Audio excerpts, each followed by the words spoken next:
بسم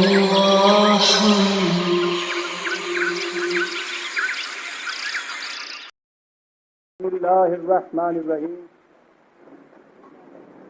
عزیزان مان، آج جولائی 1968 کی 21 تاریخ ہے. افسوس ہے کہ پچھلے اتوار کو بارش کی وجہ سے درس کا ناغہ رہا. جو احباب بارش کے باوجود تشریف لے آئے لیکن انہیں محروم لوٹنا پڑا، ان سے ہم معذرت خواہ ہیں. آج صبح بھی یہاں موسم بڑا غیر متیقن تھا اور انتظام میں بہت سی تبدیلیاں کرنی پڑی. بہرحال اس وقت بھی سنا ہے کہ شہر میں تو بارش ہو رہی ہے، اسی لیے احباب پوری تعداد میں نہیں پہنچ سکے اور ہم نے بھی تھوڑا سا ان کا انتظار کیا. سابقہ سے پہلے درس میں سورہ بقرہ کی 8ویں آیت زیر نظر تھی. دو گروہ پہلے سامنے آ چکے تھے. ایک وہ جو کھلے ہوئے دل اور زبان کی پوری ہم آہنگی سے، ایمان اور عمل کی یکسر ہم رنگی سے، قوانین خداوندی کی صداقت پر یقین رکھتے ہوئے اس کے مطابق زندگی کو ڈھال رہے تھے، ڈھالتے ہیں، ڈھالتے رہیں گے. دوسرا گروہ ان لوگوں کا سامنے آیا جو ان قوانین کی کھلے بندوں مخالفت کرتے ہیں، انکار کرتے ہیں، انہیں تسلیم نہیں کرتے. اور اس کے بعد تیسرا گروہ وہ سامنے آیا کہ من یقول آمنا باللہ وبالیوم الآخر وما ہم بمؤمنین. زبان سے وہ کہتے ہیں کہ ہم ان پر ایمان لائے لیکن وہ مومن نہیں ہوتے. اب اس گروہ میں دو شکیں، دو کیٹیگریز ہمارے سامنے آئی تھیں. ایک تو وہ کہ جو ان چیزوں کا اقرار کرتے ہیں لیکن ان کے مطابق عمل نہیں کرتے. ان کے متعلق بھی قرآن نے کہا تھا کہ وما ہم بمؤمنین، اس لیے کہ مومن ہونے کے لیے مسلم ہونا نہایت ضروری ہے. ان قوانین کی صداقت کو ماننے کے بعد ان کے سامنے جھکنا، ان کے مطابق اپنے فیصلے کرنا، ان فیصلوں کے مطابق عمل کرنا، یہ بھی مومن ہونے کے لیے ضروری قرار دیا گیا تھا. تو ایک کیٹیگری تو ان کی کہ جو کہتے تو ہیں کہ ہم مومن ہیں لیکن اس کے مطابق عمل نہیں کرتے، وہ بھی مومن نہیں ہیں. میں نے عرض کیا تھا کہ ایک چیز تو ہے سیاسی نوعیت سے ایک قوم بننا، اس اعتبار سے تو یہ ٹھیک ہے کہ ہم مسلمان ایک قوم ہیں، ایک قدر مشترک ہے، اس کی بنا پر ایک قوم کے ہم افراد بنتے ہیں. لیکن قرآن کی روح سے جو معیار ہے مومن ہونے کا، وہ تو اس سے تو اسی صورت میں پورا اترا جا سکتا ہے کہ جن قوانین کی صداقت کا اعتراف کیا جائے ان کے مطابق اپنے انفرادی اور اجتماعی امور کے فیصلے کیے جائیں. اس لیے کہ وَمَن لَّمْ يَحْكُم بِمَا أَنزَلَ اللَّهُ فَأُولَٰئِكَ هُمُ الْكَافِرُونَ. اس کے مقابل میں کہا ہے کہ جو بھی خدا کی کتاب کے مطابق فیصلے نہیں کرتے تو یہی لوگ ہیں جنہیں کافر کہا جاتا ہے. اس لیے مومن کہنے کہلانے کے باوجود اگر کتاب خداوندی کے مطابق امور کے فیصلے نہیں کیے جاتے تو یہ بھی مومن نہیں. قرآن کی نص صریح کی روح سے یہ بھی کافروں کے زمرے میں شامل ہوتے ہیں. اسی میں دوسری شق ان لوگوں کی ہے جنہیں ہم منافق کہتے ہیں. اس کے معنی یہ ہے کہ ان کا زبان سے اقرار بھی ایک دھوکہ ہوتا ہے، ایک فریب ہے. پہلی کیٹیگری کے اندر آپ دیکھیں گے کہ ان کا زبان سے اقرار فریب نہیں ہوتا، وہ دھوکہ نہیں دیتے. لیکن یہ دوسرے لوگ وہ ہیں جو شروع سے ہی اپنی خاد مفاد پرستیوں کے پیش نظر زبان سے ان کا اقرار بھی دھوکہ ہوتا ہے. فریب ہوتا ہے. آگے چل کے ان کو منافق کے لفظ سے یاد کیا جائے گا. میں نے شاید پہلے بھی عرض کیا تھا انفاق کے سلسلے میں ان الفاظ کے لغوی معنی بتاتے ہوئے منافق کے معنی ہوتے ہیں. میں نے عرض کیا تھا کہ آپ کو معلوم ہے یہ جنگلی چوہے یہ جب اپنی دل بناتے ہیں تو اس میں ایک طرف تو اندر گھسنے کا راستہ ہوتا ہے اور اس کے ساتھ ہی وہ دوسری طرف باہر نکلنے کا راستہ بھی بنا لیتے ہیں. ساتھ ہی ساتھ یہ جو اس قسم کا دل ہوتا ہے یہ ہے وہ لفظ نون سے قاف جہاں سے منافق نکلا کہ جو کسی جماعت کے اندر داخل ہونے کے ساتھ پہلے یہ سوچ لے کہ یہاں سے باہر نکلنے کا راستہ کون سا ہے. وہ داخل اس طرح سے ہو کہ پہلے سے یہ طے کر لے کہ میں نے تو اس میں سے نکلنا ہے, اندر رہنے کے لیے تو داخل نہیں ہوا, اور اس کے بعد باہر نکلنے کے ساتھ ہی راستے بنا دے. دونوں راستے رکھنے والا جو ہے اسے لفظی اعتبار سے بھی اسے منافق کہا جائے گا. یہ وہ لوگ ہیں کہ جن کا زبانی اقرار اعتراف اور ایمان جو ہے وہ بھی فریب پر مبنی ہوتا ہے, انہیں منافق کہا جاتا ہے. یہ دوسری کیٹیگری آ گئی ان لوگوں کی کہ من یقول آمنا باللہ وبالیوم الآخر وما هم بمؤمنین, اور انہی کے متعلق کہا تھا کہ یخادعون اللہ والذین آمنوا وما یخدعون الا انفسهم وما یشعرون. وہ بزام خیش اپنے اس اقرار و اعتراف سے دھوکہ دینا چاہتے ہیں نظام خداوندی کو, جماعت مومنین کو, لیکن قرآن نے کہا ہے کہ یہ در حقیقت وہ اپنے آپ کو اس سے دھوکہ دیتے ہیں, کسی دوسرے کو دھوکہ نہیں دیتے.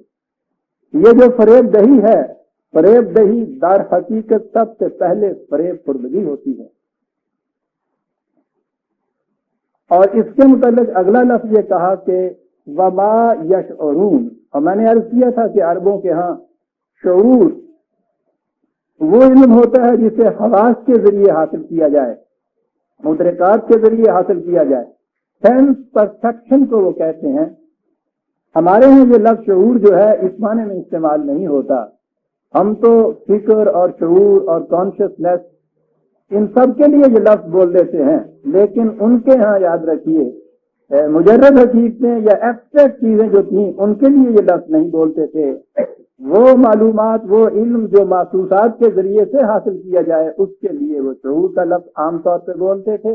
اور جب یہ کہا کہ وما یشعرون تو اس میں بڑی حقیقت ہے کہ وہ آتی ہیں اس چیز کے کہ جو چیزیں محسوس طور پر کنکریٹ شکل میں ٹھوس شکل میں سامنے آئیں انہی کو وہ سمجھتے ہیں کہ اس سے کچھ علم حاصل ہوا, اور وہ سمجھتے ذہن میں یہ ہے کہ لوگوں کو بھی ہمارے متعلق علم اسی صورت میں ہوگا کہ جب کوئی محسوس ٹھوس شکل میں چیز ان کے سامنے آئے. لیکن اب اگلی آیت کے جو الفاظ ہیں وہ وما یشعرون کے مفہوم کو زیادہ واضح کر رہے ہیں. فی قلوبہم مرض, بیماری ان کے دل کے اندر ہے. اب دل کے اندر کی جو بیماری ہے وہ محسوسات کی آنکھوں سے کس طرح سے دیکھی جا سکتی ہے. نفسیاتی امراض جو ہیں وہ تو محسوسات کے آلوں سے ماپے ہی نہیں جا سکتے, دیکھے ہی نہیں جا سکتے. اس لیے کہا کہ بیماری ہے ان کے دل کے اندر, اور وہ چاہتے یہ ہیں کہ محسوسات کے ذریعے سے اس کے متعلق علم ہو جائے, یا وہ سمجھتے یہ ہیں کہ لوگوں کو اس کے متعلق علم ہو نہیں سکتا. فی قلوبہم مرض, قلوب قلب مانے تو عام طور پہ اس کے دل ہی کیے جائیں گے, لیکن عربی زبان میں اس کے لیے بھی دو لفظ آتے ہیں, اور قرآن کریم نے خود وہ دو لفظ استعمال کیے ہیں. قلب بھی ہے اور فؤاد بھی ہے, اور یہ اس زبان کی وسعت اور اس کی باریکیاں ہیں کہ ان دونوں کے اندر بھی ایک فرق ہے. اگرچہ یہ دونوں لفظ ایک ہی معنی میں بھی استعمال ہوتے ہیں عام طور پر, لیکن فؤاد جو ہے فعادہ کے جس سے وہ لفظ نکلا ہے اس میں سوز و گداز کا پہلو ہوتا ہے. وہ بھولنے کے معنی میں آتا ہے اس لیے ان کے ہاں خوار تو عام طور پر انسان کے اندرونی احساس کا وہ حصہ ہے جس کا تعلق جذبات سے ہو، سوز و گداز سے ہو، اور قلب وہ ہے جس کا تعلق فکر اور تدبر، فہم اور شعور سے ہو۔ یفقہون لہم قلوب لا یفقہون بہا، جس سے تفقہ حاصل ہو۔ انگریزی زبان میں اس کے لیے مائنڈ کا لفظ آتا ہے، اگرچہ ہارٹ کا لفظ بھی وہ استعمال کر جاتے ہیں، لیکن اب جو ان کے ہاں کی اصطلاح ہے وہ مائنڈ ہی ہے، اور مائنڈ ان کے ہاں جامع اصطلاح ہے جس میں یہ فہم اور شعور اور جذبات، یہ دونوں کا ہی مرکز اور منبع وہ مائنڈ کو سمجھتے ہیں۔ اور آپ میں سے جاننے والے تو جانتے ہوں گے کہ یہ جب پوچھا جائے کہ مائنڈ ہوتا کیا ہے، اسے وہ بھی نہیں بتا سکتے۔ ان کے ہاں کے خاص میٹیریلسٹ، بالکل مادہ پرست، جو مادیت سے آگے کسی چیز پہ بلیو ہی نہیں کرتے، مائنڈ میں وہ بھی بلیو کرتے ہیں، لیکن مائنڈ جو ہے وہ جسم کا کوئی حصہ نہیں ہے۔ وہ بڑی ایک جامع اصطلاح ہے جس کے متعلق یہ نہیں ابھی تک کہا جا سکتا کہ وہ ہے کیا۔ بہرحال یہ بات تو آگے آئے گی جب میں انسانی نفس سے آؤں گا، ذات پر، پرسنالٹی پر، وہاں یہ چیز سامنے آئے گی کہ ان کے ہاں سائیکے کا بھی ایک لفظ ہے، ان کے ہاں پرسنالٹی بھی کہتے ہیں، انڈیویجویلٹی کا بھی لفظ ہے، مائنڈ کا ایک جامع لفظ ہے، اور یہ چیزیں وہ ہیں کہ جن کا تعلق اس فزیکل باڈی سے نہیں، یعنی وہ اس فزیکل باڈی کا حصہ نہیں ہے۔ یہ بات آگے چل کر آئے گی۔ میں اس وقت صرف قلب کے متعلق کہہ رہا تھا کہ بیماری ہے دل کے اندر۔ یہ جو لوتھڑا ہے گوشت کا، اس کے متعلق بات نہیں ہو رہی۔ میں نے اس لیے یہ عرض کیا کہ پچھلے دنوں جو ہمارے سامنے واقعات آئے کہ دلوں کو تبدیل کیا ہے، ایک سینے سے ایک دھڑکنے والا کمزور بیمار دل نکال کے کسی دوسرے کا تندرست دل اس کے اندر تقلیم اس کی ہے، گرفت کیا ہے اس کو۔ یہ واقعات تو آپ کو پتہ ہیں۔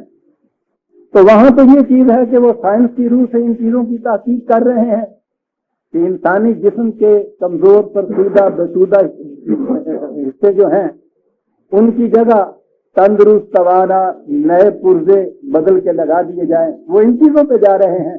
بڑی منفعت بخش چیز ہے یہ انسانیت کے لیے، لیکن ہمارے ہاں تو ہر معاملے کے اندر فتویٰ آ جاتا ہے۔ ہمارے ہاں باتیں یہ شروع ہو گئی کہ صاحب یہ جو چیز کی جا رہی ہے یہ تو بہت بڑا کفر ہے، الحاد ہے، اس لیے کہ اگر کسی مسلمان کے سینے کے اندر کسی غیر مسلم کا دل لگا دیا تو قیامت میں مشکل ہو جائے گی۔ مسلمان جنت میں، کافر کا دل جانا ہے جہنم میں،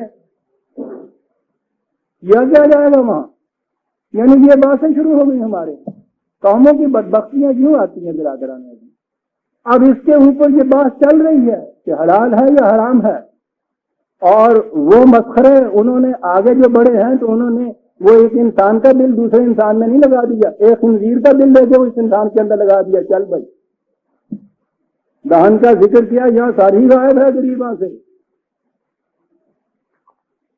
گے چنگا بڑا بندہ حرام دہ ہو گیا۔ میں کیا یہ رہا تھا کہ قلب جو کہا گیا ہے کہ بیماری قلب کے اندر ہے، تو اس کے معنی وہ لوتھڑا نہیں جس کا کام سرکولیشن آف بلڈ یا خون کی گردش ہے۔ قلب وہ شے ہے کہ جسے آپ مائنڈ کہہ لیجیے۔ بیماری ہے نفسیاتی، قلب،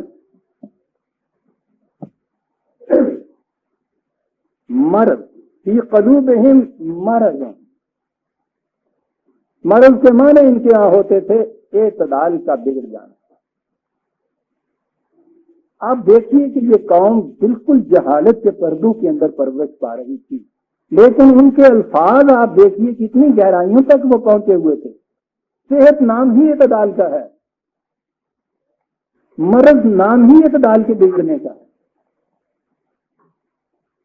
جسم جس طرح سے فنکشن کر رہا ہے اس میں اعتدال بگڑ جائے جسمانی بیماری ہو جاتی ہے. انسانی قلب، میں اب قلب ہی کا لفظ استعمال کروں گا، اس کا مائنڈ، اس کی ذات، بیلنس پرسنالٹی جسے آپ کہتے ہیں، اس میں توازن بگڑ جائے تو اسے آپ فی قلوبہم مرض کہیں گے. نفسیاتی توازن بگڑ جانا. کہا کہ ان کی کیفیت یہ ہے کہ یہ توازن بگڑا ہوا ہے، ان بیلنسڈ ہو گئی ہے. اور اسی لیے دوسری جگہ قرآن کریم کے متعلق کہا کہ شفاء لما فی الصدور ہے 10/57، 10/57. شفاء لما فی الصدور، شفا اس کے لیے جو سینے کے اندر ہے. تو پھر یہ سمجھ لیجئے کہ یہ سینے کی بیماریاں جو ہیں یہ نہیں ہے چیسٹ ڈیزیز جنہیں آپ کہتے ہیں نمونیا نہیں ہوتا، برونکائٹس نہیں ہوتا.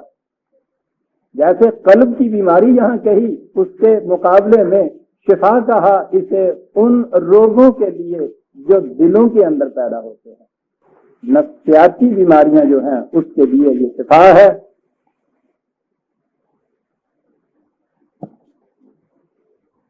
اگلی چیز ہے فزادہم اللہ مرض. یہاں پھر وہی بات آ گئی کہ فائل جو اس کے اندر ہے پھر وہ اللہ ہے. وہی ختم اللہ علی قلوبہم والی بات. آپ کو اب یہ چیزیں تو یاد ہوں گی نا، کیونکہ آپ تو انتظاماً اور تسلسل سے اس کا تتبع کر رہے ہیں اس درس میں، اس لیے دہرانے کی ضرورت نہیں ہے. میں نے اس دن یہ عرض کیا تھا کہ جہاں اگرچہ خدا فائل کی حیثیت سے آتا ہے، ختم اللہ کے لفظی معنی ہوں گے اللہ نے موریں لگا دی، لیکن میں نے اس دن یہ بتایا تھا بڑی تفصیل سے، پورا درس ایک اس کے اوپر ترک ہوا تھا کہ جہاں یہ چیزیں آتی ہیں کہ اللہ نے یہ کر دیا اس کے معنی کیا ہوتے ہیں. اور یہاں تو پھر یہ بات اگلے ہی 2 لفظوں نے یہ واضح کر دی. اگر آپ اسے یوں پڑھیں تو یہ شبہات ہی پیدا نہیں ہوں گے کہ صاحب یہ تو خدا ہی مرضوں کو اس سے زیادہ کر رہا ہے تو وہ بیچارے کیا کریں گے.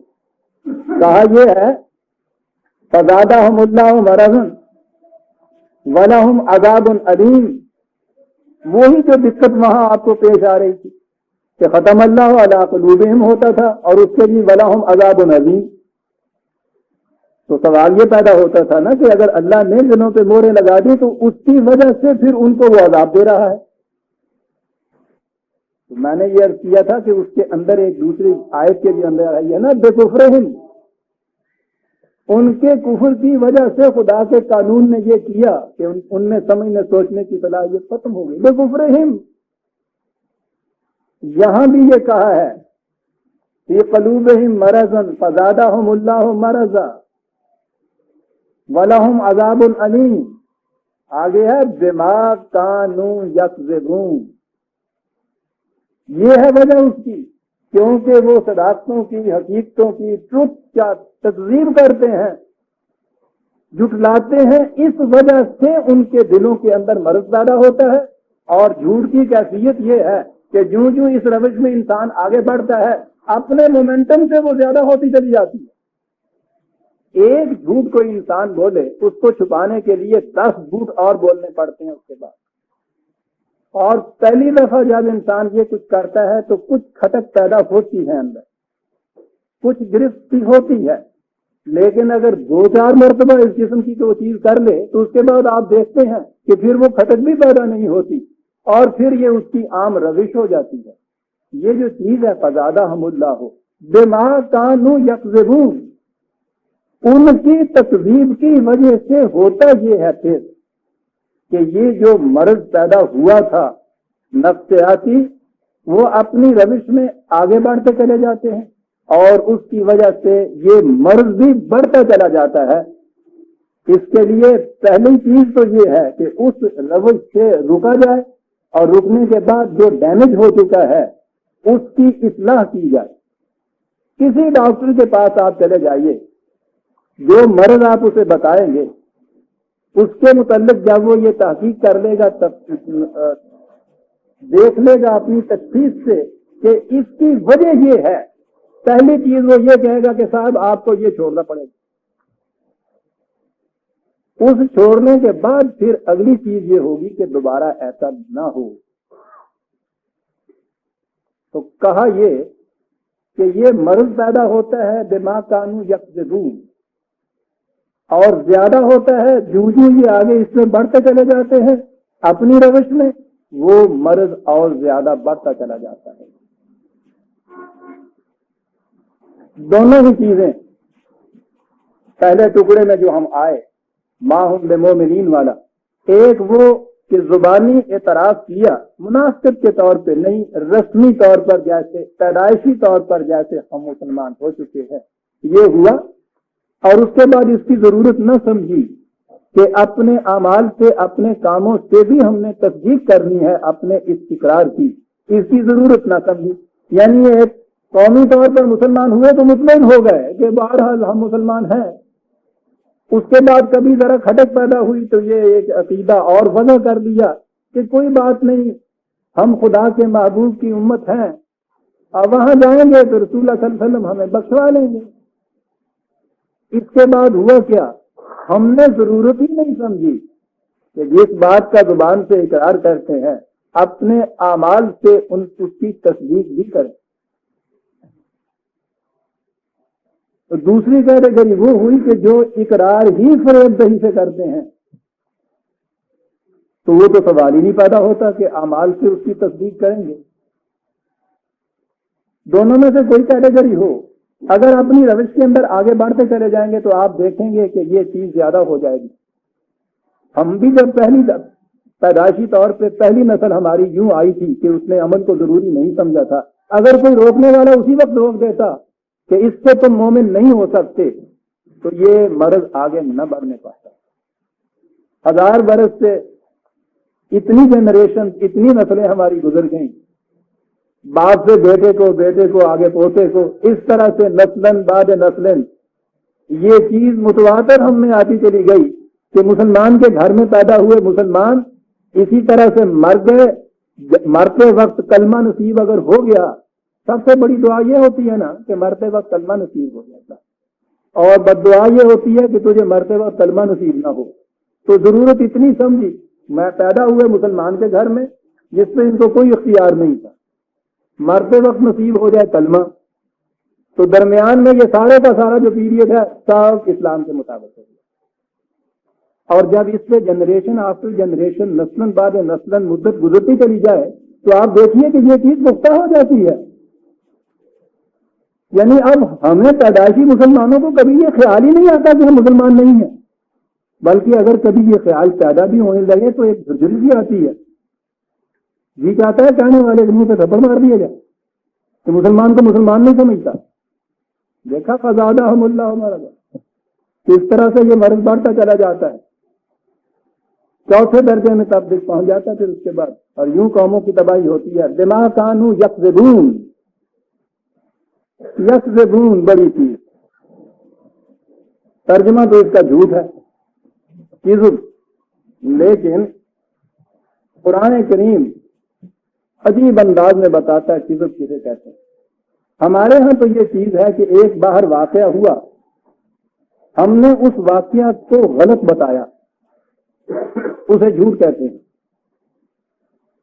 ٹھیک ہے، کوئی بات واقعہ کے خلاف کہنا یہ جھوٹ ہے۔ قرآن کہتا ہے ٹھیک ہے یہ تو جھوٹ ہے، لیکن آؤ تمہیں بتائیں کہ جھوٹ کی ایک اور قسم ہے، اور وہ اس سے زیادہ شدید قسم کا جھوٹ ہے۔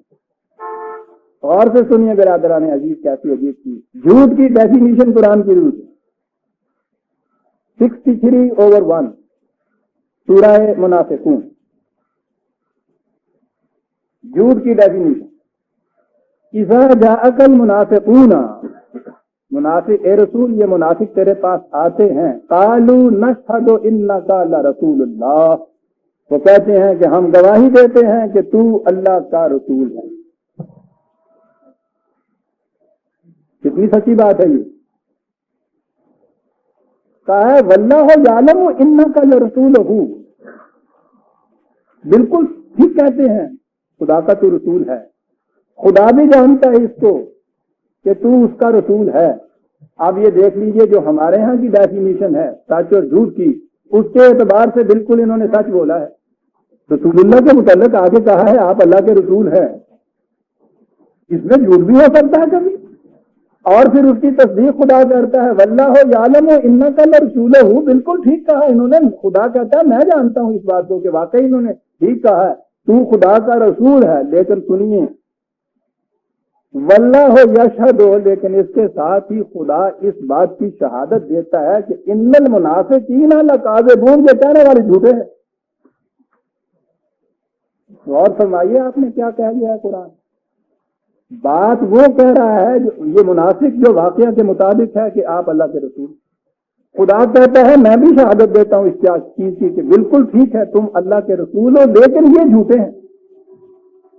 جھوٹ کی ڈیفینیشن یہ ہوئی کہ جب دل اور زبان موافق نہ ہوں، ہم آہنگ نہ ہوں، اسے جھوٹ کہا جاتا ہے.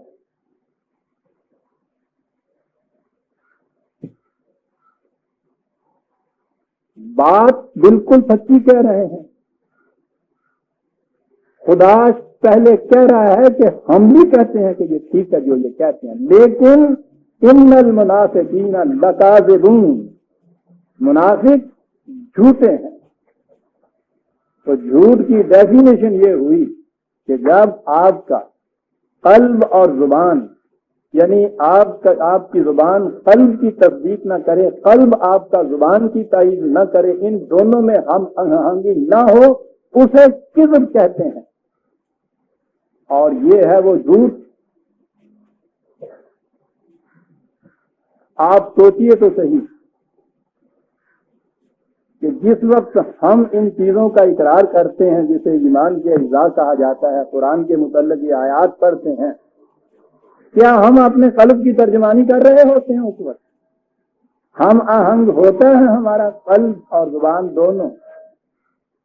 ایک تو جھوٹ یہ ہوا، پہلی بات آپ نے دیکھ لی نا، قلب اور زبان کی ہم آہنگی نہ ہو.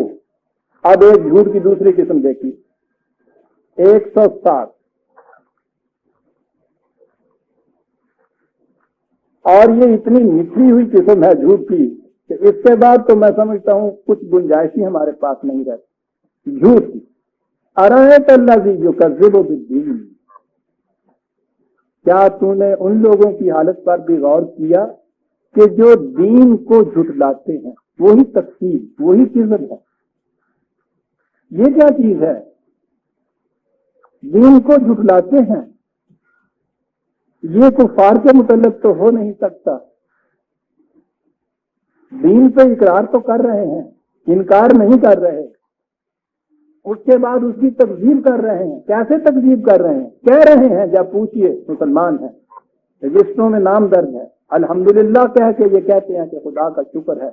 دین کی اس کے باوجود تکذیب کر رہے ہیں. کیسے تکذیب کر رہے ہیں؟ فذالک الذی، یہ وہ لوگ ہیں یدعو الیتیم ولا یحض علی طعام المسکین.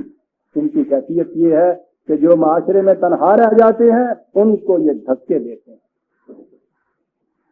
جن کے چلتے ہوئے کاروبار رک جاتے ہیں، ذریعہ معاش کچھ نہیں رہتا، ان کی روٹی کا انتظام نہ خود کرتے ہیں نہ دوسروں کو اس کے لیے ترغیب دیتے ہیں. دین کی تکذیب ہو رہی ہے، انکار نہیں ہو رہا. آپ دیکھتے ہیں کہ کون جھٹلا رہا ہے دین کو. اور آگے بڑھیے. بڑے پکے نمازی ہیں، فویل للمصلین، تباہی ہے ان نمازیوں کے لیے. یہ نماز نہ پڑھنے والے جو تھے وہ تو ملا کی شریعت میں جہنم میں جانے ہی تھے. یہ تو اس پورے مجمع کے متعلق کہا جا رہا ہے جو مسجد میں کھڑے ہیں. تباہی ہے ان نمازیوں کے لیے. الذین هم عن صلاتهم ساہون، وہ لوگ جو اپنی صلاۃ کے غرض، مقصد، منتہا، مقصود، مطلوب سے غافل ہیں، پس پش ڈالے ہوئے ہیں، اس کو کرتے کیا ہیں؟ الذین هم یراؤون، جو چیزیں یوں محسوس شکل میں دیکھی جاتی ہیں نماز کے متعلق وہ کچھ تو وہ کرتے ہیں. ٹھیک اس کے ارکان کی جو ہے تعدیل کے ساتھ پابندی کرتے ہیں. ہاتھ یہاں تک اٹھنے چاہیے، یہاں باندھنے چاہیے، رکوع میں اتنا جھکنا چاہیے، سجدے میں 5 چیزیں زمین پہ لگنی چاہیے، الفاظ بھی اپنے مخرجات سے نکلنے چاہیے. یہ سارا کچھ ہو جائے گا تو اس کے مطابق پھر نماز صحیح ہو جائے گی. یوم یراؤن، تباہی ہے ان نمازیوں کے لیے کہ جو چیزیں یوں محسوس طور پہ نظر آتی ہیں اس میں تو وہ بالکل ٹھیک ٹھاک ہیں، لیکن وَيَمْنَعُونَ الْمَاعُونَ، رزق کے وہ چشمے کے جن کو بہتے پانی کی طرح ہونا چاہیے تھا ان کے آگے بند لگا کے بیٹھ جاتے ہیں۔ أَرَأَيْتَ الَّذِي يُكَذِّبُ بِالدِّينِ، تم نے اس کی حالت پہ بھی غور کیا کہ جو دین کی تکذیب کرتا ہے؟ اس تکذیب کے متعلق برادران عزیز تفصیل ہمارے سامنے آتی رہے گی۔ میں نے اس وقت صرف 2 مثالیں دی۔ ایک مثال منافقین کی قرآن نے کہا، وہ جھوٹ واقعہ کے مطابق بات کہہ رہے ہیں لیکن قرآن کہتا ہے کہ یہ کاذب ہیں، جھوٹ بول رہے ہیں، اس لیے کہ ان کا دل اس بات کی گواہی نہیں دے رہا جو یہ زبان سے کہہ رہے ہیں۔ ایک جھوٹ۔ دوسرا جھوٹ یہ کہ دین کے مدعی ہیں، نمازوں تک پڑھتے ہیں، ان کے جتنے یہ ظواہر ہیں ان کی پابندیاں بھی کر رہے ہیں، لیکن معاشرے کے اندر معاشی نظام جو ہے وہ صحیح خطوط پر متشکل نہیں کرتے، رزق کے چشموں کے اوپر بند لگا کے ان کو اپنے لیے مخصوص اور معذور کر لیتے ہیں۔ یہ ہیں جو دین کی تکذیب کرنے والے ہیں۔ دونوں کیٹیگری کا۔ اب آپ دیکھ لیجئے کہ جسے قرآن نے کذب کہا تھا وہ کیا ہوتا ہے؟ یا تو یہ چیز کہ قلب و زبان کی ہم آہنگی نہ ہو، یا یہ چیز کہ یہ چیز تو ہو لیکن جس چیز کا اقرار کر رہے ہو اعمال سے اس کی تصدیق نہ ہو رہی ہو، یہ بھی کذب ہے۔ اور یہ بھی وہ کذب ہے کہ جس سے دلوں کے اندر ایک مرض پیدا ہوتا ہے اور اتنی گہرائیوں تک پھر وہ مرض پہنچ جاتا ہے کہ سارا کچھ سمیٹنے کے بعد اتنی سی بات اگر سمجھ لے کہ اس میں سے 2.5% نکال کے ان کو دے دیا جائے تو باقی سارا شیر مادر کی طرح حلال و طیب ہو جاتا ہے۔ دل کی گہرائیوں میں اس طرح سے پیوست ہو چکی ہوتی ہے یہ مرض کہ وہاں سے نکل ہی نہیں سکتی۔ اس کا علاج شفاء لما فی الصدور، قرآن، اس کے علاوہ کوئی اور نسخہ ایسا نہیں برادران عزیز۔ آگے آئیے۔ اب ان کی یہ چیز یہاں تک تو ایک نظری بات تھی کہ یہ وہ لوگ ہیں جن کے دلوں کے اندر مرض ہے، ان کا کذب ہے اس مرض کو زیادہ کرتا چلا جاتا ہے، اس کی وجہ سے ان کے لیے ایک المناک تباہی ہے۔ کرتے یہ کیا ہے؟ وَإِذَا قِيلَ لَهُمْ لَا تُفْسِدُوا فِي الْأَرْضِ قَالُوا إِنَّمَا نَحْنُ مُصْلِحُونَ، کہا جاتا ہے کہ بھائی ملک میں، قوم میں، معاشرے میں فساد نہ پیدا کرو، کہتے ہیں ہم فساد پیدا کرنے والے؟ کیا کہہ دیا آپ نے صاحب؟ ہم تو اصلاح کرنے والے، مصلح ہم ہی ہیں، مصلحین ہم ہیں، فساد تو تم لوگ پیدا کرتے ہو۔ یہ کیا چیز ہے؟ عربی زبان میں صاد لام ہے جو ہے صلح، اصلاح، مصلح، جس چیز کو جس حالت کے اوپر ٹھیک ٹھیک رہنا ہو اس کا اسی حالت کے اندر رہنا، یہ اس کی اصلاح ہوتی ہے۔ جس حالت پہ رہنا ہو کے معنی یہ ہے قانون خداوندی کی روح سے، نظام فطرت کی روح سے، یہی وہ چیزیں ہیں کہ جنہیں آپ ہمواریاں کہتے ہیں۔ اور اس کا الٹ کہ کوئی شے اس حالت کے اوپر نہ ہو جس پہ اسے نظام خداوندی، قوانین خداوندی کی روح سے رہنا چاہیے، جب وہ چیز الٹ جائے اسے فساد کہا جاتا ہے۔ کسی کو ناہمواریاں کہتے، معاشرے کے اندر ناہمواریاں پیدا کریں۔ جب کہا جاتا ہے ان سے کہ تم معاشرے میں ناہمواریاں نہ پیدا کرو تو کہتے ہیں کہ ہم تو ناہمواریاں نہیں پیدا کرتے، ہم تو اصلاح کرنے والے ہیں۔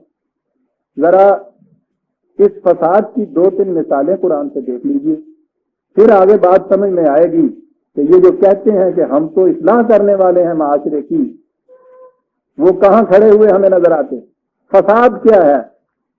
یہ بھی چیز، فساد اور اصلاح دو ہی تو ٹرمز ہیں کفر و ایمان کی طرح قرآن کی۔ سارے قرآن میں اس کی تفصیل آپ کے سامنے آئے گی کہ فساد کیا ہے، لیکن میں اس وقت 2-3 مثالیں ایسی دوں گا جن سے بالبداہت کچھ بات سامنے آ جائے۔ 7 بٹا 75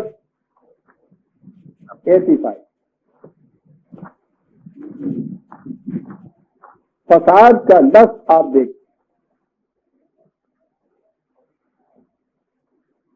وَإِلَىٰ مَدْيَنَ أَخَاهُمْ شُعَيْبٌ، قوم مدین کی طرف ان کا بھائی بن شعیب پیغمبر بن کر آئے. قال یا قوم اعبدوا اللہ ما لکم من الہ غیر. انہوں نے آ کے وہی پہلا اعلان جو ہر نبی کرتا رہا، اے میری قوم، اطاعت اور معصومیت صرف قوانین خداوندی کی ہے، اس کے علاوہ کوئی ایسی ہستی نہیں ہے کہ جس کی اطاعت کی جائے.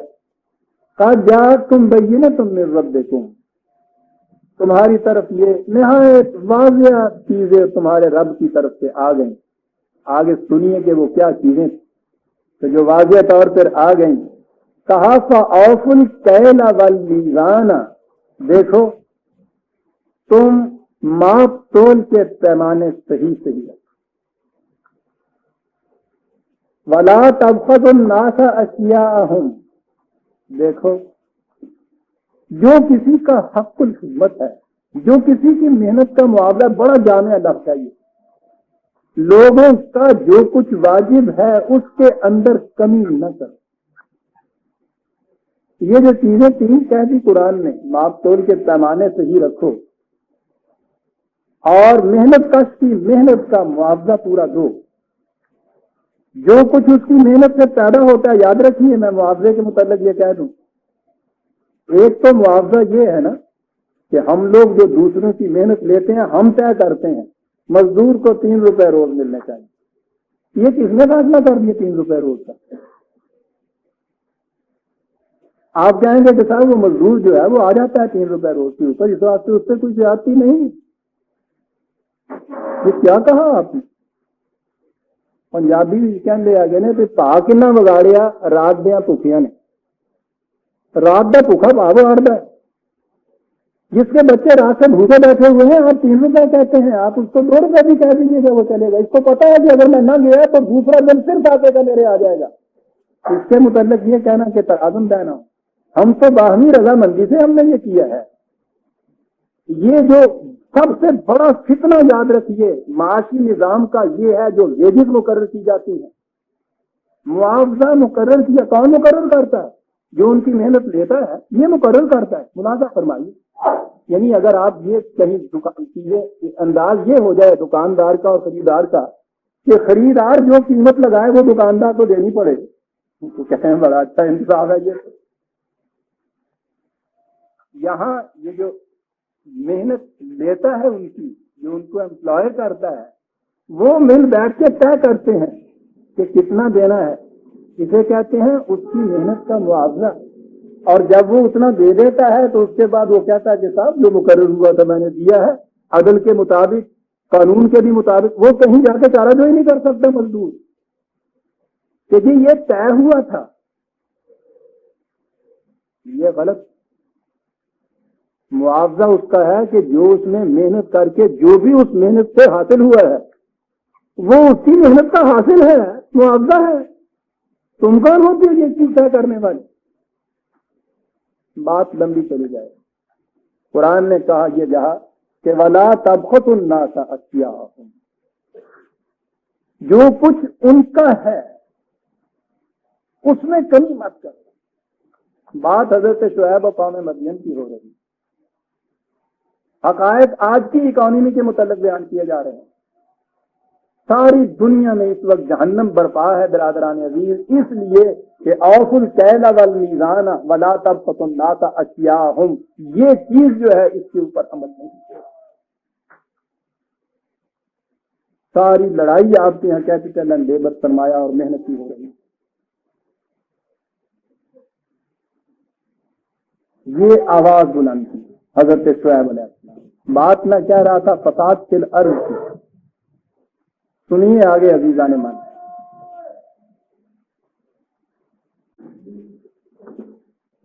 میں فساد فی الارض کے متعلق کر رہا تھا کہ قرآن نے وضاحت کیا کہ آپ نے سن لی یہ آیات، اور اس کے بعد ہے انہوں نے کہا وَلَا تُفْسِدُوا فِي الْأَرْضِ بَعْدَ إِصْلَاحِهَا.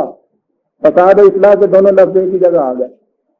یعنی یہ ماپ اور تول کے اندر وہ ڈنڈی مارنا جسے کہتے ہیں ہم، یہ کرنا، محنت کا معاوضہ وہ نہ دینا جو اس کی ماں حاصل جو چاہتی ہے، یہ چیز جو ہے یہ فساد ہے. یہ چیزیں صحیح پیمانے پہ آ جائیں تو یہ اصلاح ہے. قرآن خود کہہ رہا ہے.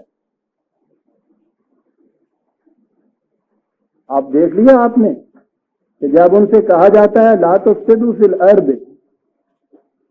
پھر میں عرض کروں گا کہ خود الارض جو ہے اس کے معنی معاشی نظام کے ہیں قرآن کی. اسی لیے قرآن نے خدا کے متعلق کہا ہے کہ یاد رکھو اللہ کو مانتا وہ ہے جو اسے الہ الارض اور الہ السماء مانتا ہے. صرف آسمانوں کا خدا نہیں مانتا، وہ اس زمین میں بھی وہ دیکھتا، وہ کہتا ہے کہ اقتدار اختیار قانون اس عرض کی تمہاری عرضی زندگی کے اندر بھی اسی کا قانون چلنا چاہیے جس کا قانون تمہاری اخلاقی زندگی کے اندر چلتا ہے. فساد فی الارض، یہاں سے یہ چیز واضح ہو گئی کہ یہ جو معاشی نظام ہے اس معاشی نظام کو اس صحیح حالت سے نہ رہنے دینا جو قانون خداوندی چاہتا ہے یہ فساد ہے. اور اصلاح یہ ہے کہ ان کو ان خطوط کے اوپر متعین اور متشکل کیا جائے. کسی کی تائید دوسری جگہ ہوتی ہے 26/181 26/181 وہی حضرت شعیب علیہ السلام کا ایک حصہ ہے. بات وہی پھر کہی ہے اوفوا الکیل ولا تکونوا من المخسرین وزنوا بالقسطاس المستقیم ولا تبخسوا الناس اشیاءهم، وہی دہرایا گیا. ماں پر تول کے پیمانے، مخسرین کہتے ہیں وہ ڈنڈی مارنے والا جسے کہتے ہیں نا، یہ نہ کیا کرو. معاشی نظام اپنا ان خطوط کے اوپر متشکل کرو کس تاصل مستقیم. بہرحال میں جب یہاں آؤں گا تو پھر عرض کروں گا کہ یہ کیا الفاظ قرآن کہہ گیا ہے. یہاں بھی ہے ولا تعثوا فی الارض مفسدین. یاد رکھو ملک میں معاشی نظام میں فساد نہ پیدا کرو، اصلاح کی شکلیں پیدا کرو. اور اس کی اور بین شکل تو آگے آتی. قارون کو قرآن کریم نے نظام سرمایہ داری کے نمائندے کی حیثیت سے پیش کیا ہے. سورہ فتح 28/77 28/77 اس کے متعلق کہا اِنَّ قارون کان من قوم موسیٰ. بات چلی آ رہی ہے. کہا ہے کہ وَابْتَغِ فِيمَا آتَاكَ اللَّهُ الدَّارَ الْآخِرَةَ وَلَا تَنْسَ نَصِيبَكَ مِنَ الدُّنْيَا وَأَحْسِنْ كَمَا أَحْسَنَ اللَّهُ إِلَيْكَ. اس سے کہا گیا یہ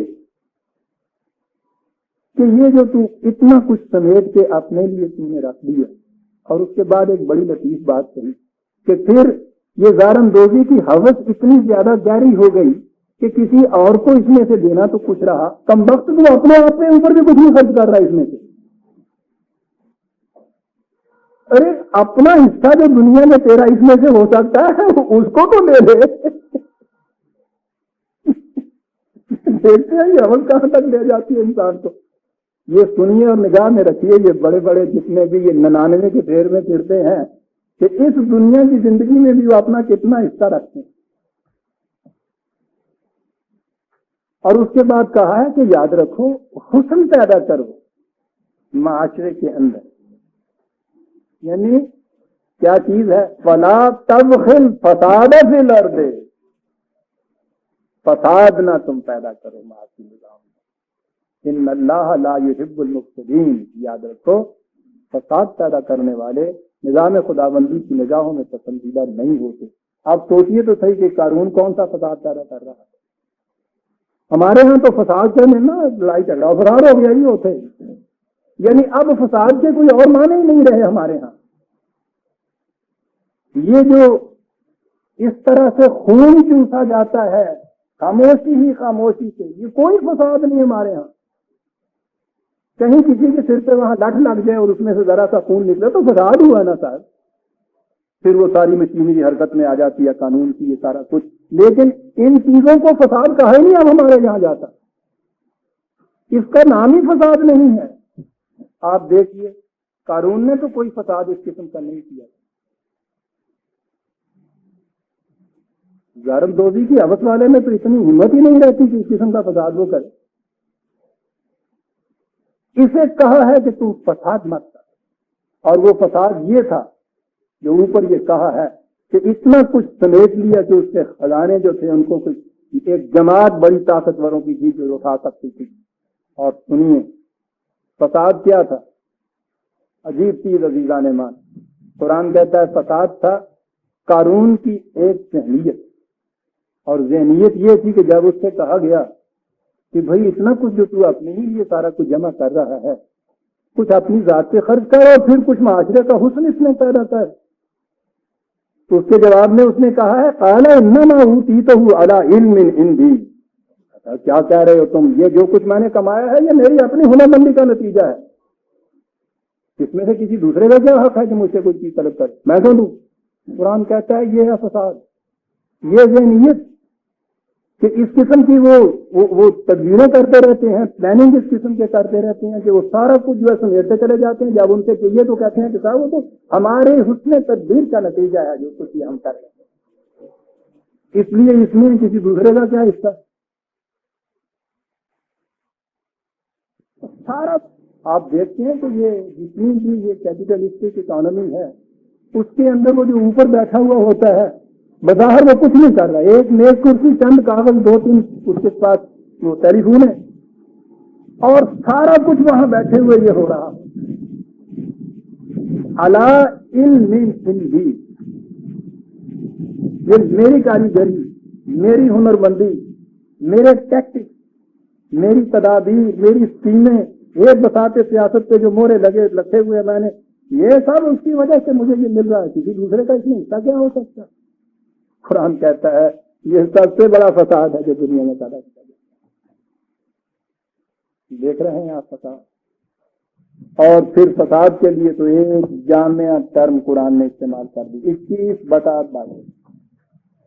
فساد کیا ہوتا ہے اور اصلاح کیا ہوتی ہے. ہماری ڈیفینیشن کے مطابق نہیں, قرآن کی ڈیفینیشن کے مطابق. اس پوری کائنات میں خدا کہہ رہا ہے کہ اس باہر کے سلسلہ کائنات میں دیکھیے کہ جنہیں اختیار و ارادہ نہیں دیا گیا, یہ سب خدا کے قوانین کے تابع یہ سلسلہ کائنات چل رہا ہے, اور کس حسن و نظم و ضبط سے چل رہا ہے. کہا اس نے کہ یہ کیوں چل رہا ہے, اس لیے کہ وہاں صرف ایک کا قانون چل رہا ہے. اگر ان میں سے ہر شے اپنے لیے خود قانون وضع کرنا شروع کر دے, یا کوئی ایک سے زیادہ اتھارٹیز یہاں ہوں کہ ان کے بجاخبت قانون چل رہے ہوں, تو ہو کیا نتیجہ. تو لو کان فیہما آلہۃ الا اللہ, نہیں جی نہیں چاہتا کہ پہلی آیت چھوڑ بڑی یہاں کہا کہ یہ لوگ جو مانتے ہیں کہ خدا ہے, بالکل ہم مانتے ہیں, لیکن اس کو انہوں نے آسمانوں سے بٹھا رکھا ہے.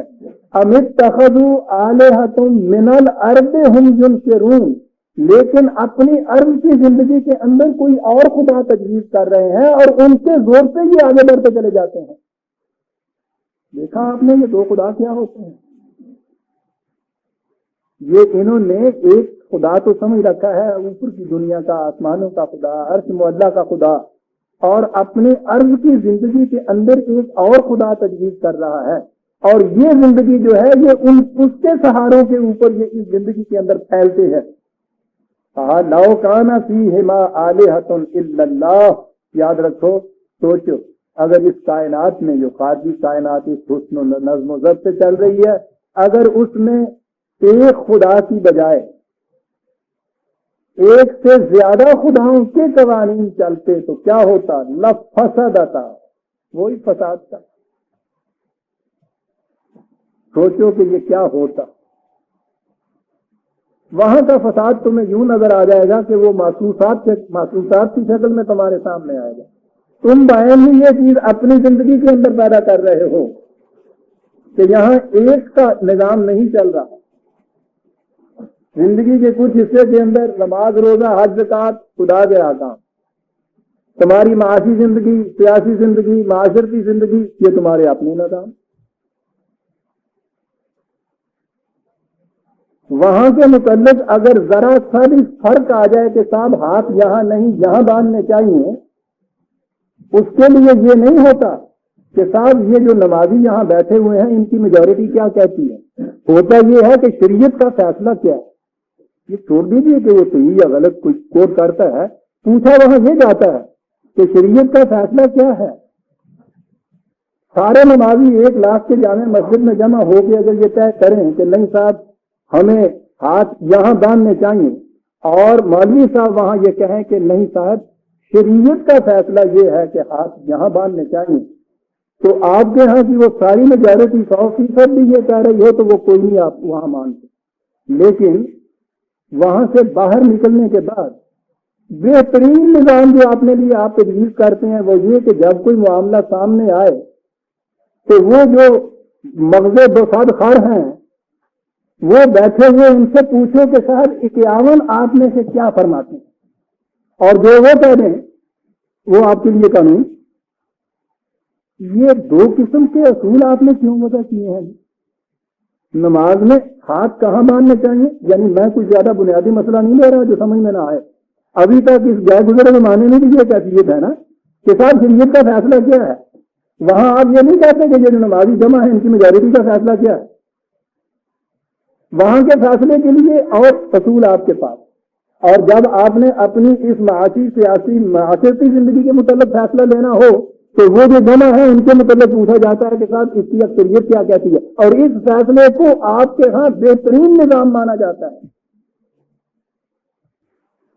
یہ کیا 2 الہ نہیں آپ نے قائم کر لیے؟ الہ کے معنی یہ ہے آخری فیصلہ دینے والا، الہ کے معنی ہے قانون بنانے والا، الہ کے معنی ہے جس کے حکم کی تعمیل کی جائے۔ یہ 2 الہ ہیں یا نہیں؟ نماز کے لیے اور الہ ہے نا آپ کے ہاں، ملک کے قانون کے لیے دوسرا الہ ہے نا آپ نے بنایا ہوا۔ قرآن کہتا ہے کہ ذرا باہر کی کائنات میں اس قسم کے 2 اصول وضع کر دیجئے اور ان چیزوں کو اجازت دے دیجئے کہ وہ اس کے مطابق فیصلے کیا کریں، پھر سویرے اٹھ کے کیا پکا لینا تم۔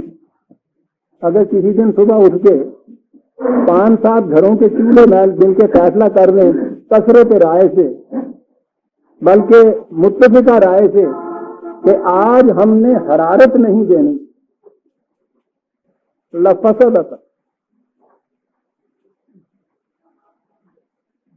کسی کے یہاں چاہے نہ پڑے، وہاں یہ ہوتا ہی نہیں۔ یا وہاں 2 خدا ہوں، ایک خدا تو یہ کہہ دے کہ یہ حرارت دے گی، دوسرا خدا کہے کہ نہیں صاحب ٹھنڈک پہنچائے گی۔ اگلی سمجھ جی آنی ہے تو آنی ہے، وجہ نہیں جو کچھ آئے گی سمجھ لو نا تھی تو بیٹھے ہو گے بعد جسے آواز دے گے آدھے گھنٹے کے بعد ناشتہ لفافہ رہتا۔ عزیزان مان، بنیاد فساد کی یہ ہے کہ زندگی کے حصے کر دیے جائیں، سنویت آ جائے، ڈویلٹی آ جائے، ایک گوشے کے اندر ایک الہ، دوسرے گوشے کے لیے دوسرا الہ، لفافہ رہتا۔ اور پھر سما کا الہ الگ، کیا کہتا ہے قرآن؟ سما کا الہ الگ تمہارے ہاں، ارض کا الہ الگ تمہارے ہاں۔ دیکھتے ہیں آپ کہ یہ خود قرآن میں 2 حصے کر کے کتنی عظیم چیز ہے جس کی طرف توجہ ہماری مبذول کرائی۔ ہم سب الہ السما پہ ایمان رکھنے والے ہیں برادران میں، تو اس واسطے پہ میں بگڑتا کچھ نہیں، ٹھیک ہے۔ آسمان پہ وہ بیٹھا ہے، عرش اس کا ہے، اس کے بعد اس کا حکم چلتا ہے، ماننے والے اس کے فرشتے سانو کی مان رہے ہیں۔ وہ ہمارے لیے کچھ حصہ جو ہے وہ اتنا ہی کہ وہ نماز روزہ حج زکوٰۃ کے مسائل جو ہیں ان کے متعلق غلط صحیح کچھ بھی ہو، بہرحال اب بھی یہ مانتے ہیں کہ صاحب خدا کا حکم کیا ہے یہ، اور وہاں سے باہر نکلے، دکان پہ ہیں تو، دفتر میں ہیں تو، ہل چلاتے ہیں تو، فیکٹری میں ہیں تو، وہاں نظام کچھ آؤ، یا ہمارا انفرادی اس سے آگے بڑھے بہترین نظام نہیں، یہ 51 جو کچھ ہیں۔ عزیزان مان، 2 الہ ہیں، قرآن نے کہا کہ یاد رکھو اگر الہ ایک سے زیادہ کہیں ہو جائے لفسد،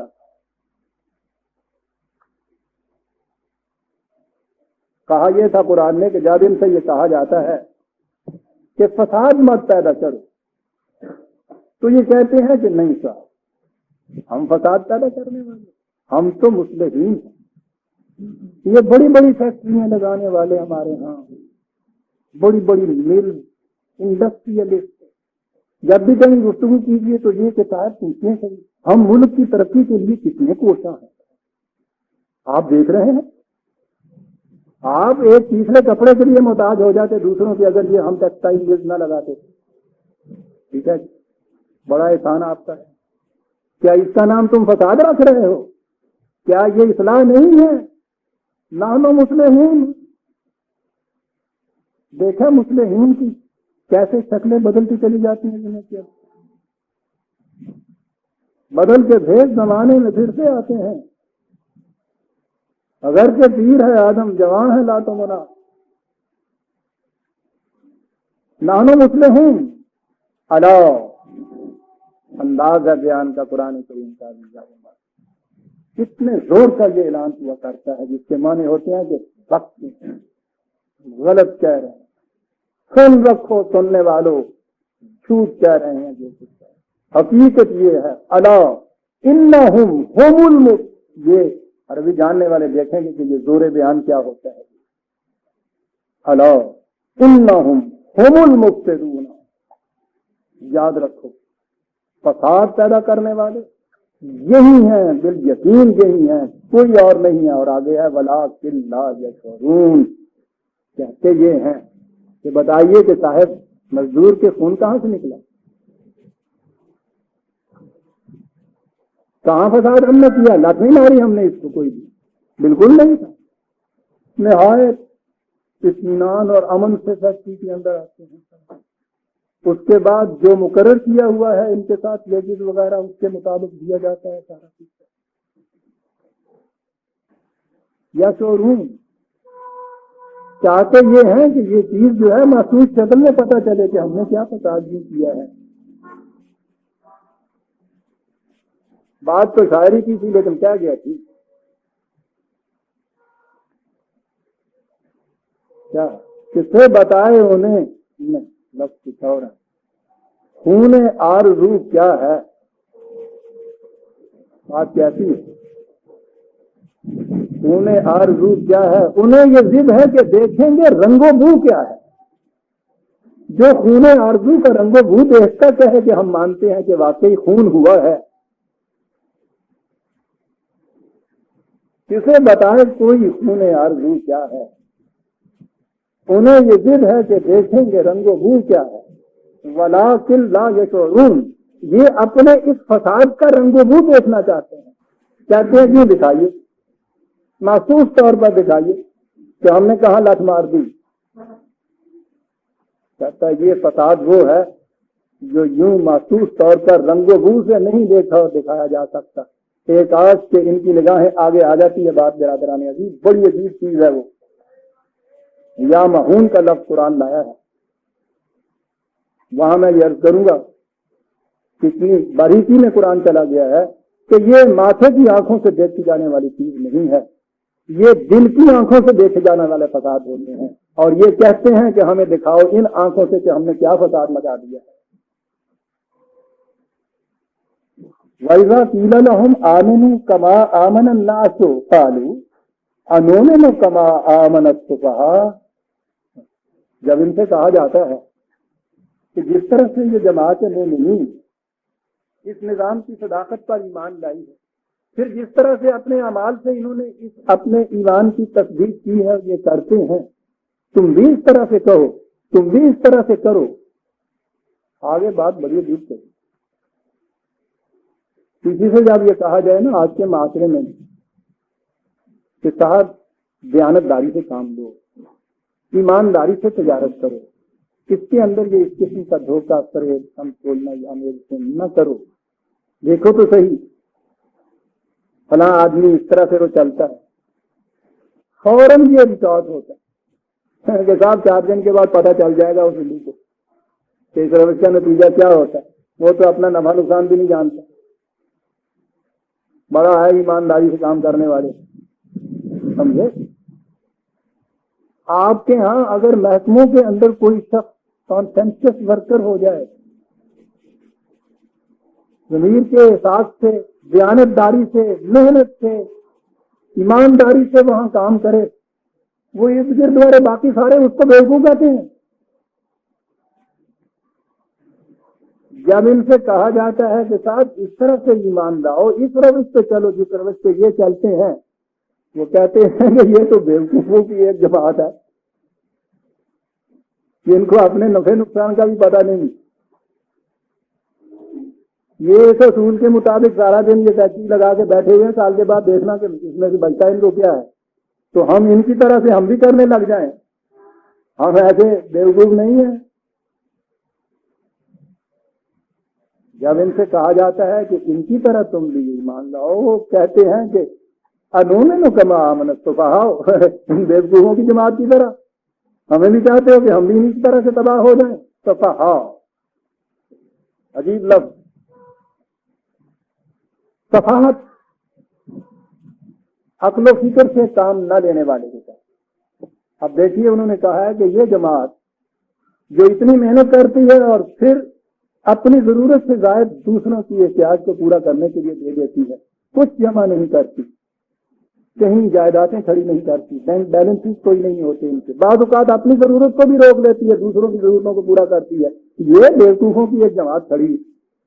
کہتے ہیں ہمیں کہتے ہیں تم بھی ایسا ہی کرو صاحب، صفاحت، عقل و فکر سے کام نہ لینا۔ آپ کو معلوم ہے کہ یہ جو بڑے بڑے ہمارے ہاں کے ہوتے ہیں، ان کے نزدیک بیوقوف کون ہوتا ہے؟ یہ تو قرآن کی بات ہے 11/27۔